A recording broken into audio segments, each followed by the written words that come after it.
We're the Nicolet Knights Pep Band, and this is week 4 of Operation Football. We are finally giving some love to the band. Nicolet fired up tonight for week 4 of Operation Football. The Knights entered the evening unbeaten, but they would face their biggest challenge of the season so far. Nicolet hosting Whitefish Bay, featuring number 52, future Badgers offensive lineman Joe Brunner. He's a massive man. He and his line mates opened holes for the biggest play of the game in the first quarter. The reverse to Jack, now patiently set up his blockers, and he gone down the sidelines for the opening touchdown, covering about 70 yards. Nicolet would try to answer back. Quarterback Ben Ott, we're number 36. Haven't seen a quarterback with that high a number since Otto Graham.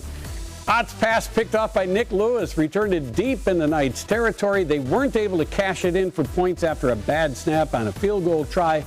But Whitefish Bay hands Nicolet their first loss of the season, 35-6.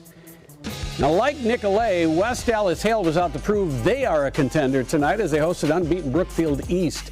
But the Spartans, one of the best teams in the state, and they showed why. Matthew Schmeinda with a spicy pass to Nolan Tabasca for the touchdown. Brookfield East pulling away in this one, showing no mercy.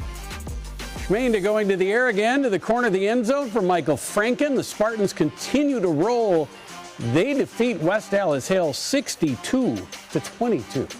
Stephen Watson's back from shooting some games. You had a front row look at one of the most exciting players in the state, Stephen. Yeah, the top quarterback in the state, Miles Burkett, one of the most dynamic quarterbacks we've seen in southeastern Wisconsin, will soon wear the Motion W on his helmet for the Badgers. But first, he's trying to help Franklin to a state title appearance for the first time since 2016. And nothing gets those juices flowing quite like the chance to impress greatness. Heisman Trophy winner and former Lions running back Billy Sims in town for the honorary coin toss. He's opening a barbecue restaurant in Franklin. Check it out. Burkett cooking up the defense himself. First offensive snap for the Sabres. Bombs away to Reese Osgood, makes it 7-0. Then later in the quarter, more play action. He dumps it to Wade Meissner.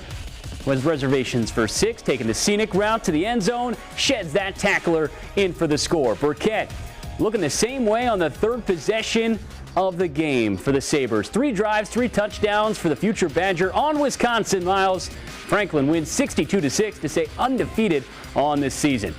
Down the road in Oak Creek for the best cheerleaders of the Op football season. The Knights had outscored opponents 114-19 through 3 games this season, but found themselves trailing Kenosha Bradford at the half, and that was your momentum-changing catch by Steven Piantek. Leads to a touchdown. Cade Palkowski to Ethan John gives Oak Creek a 2-point advantage.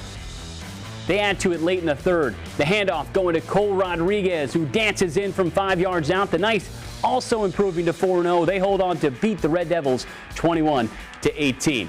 And to the Classic 8 conference we go. Oconomowoc at Kettle Moraine. Lasers quarterback Chase Spellman getting some attention from Division I colleges. You might not be able to see all why right here, but he connects with Drew Wagner for a 15-yard touchdown.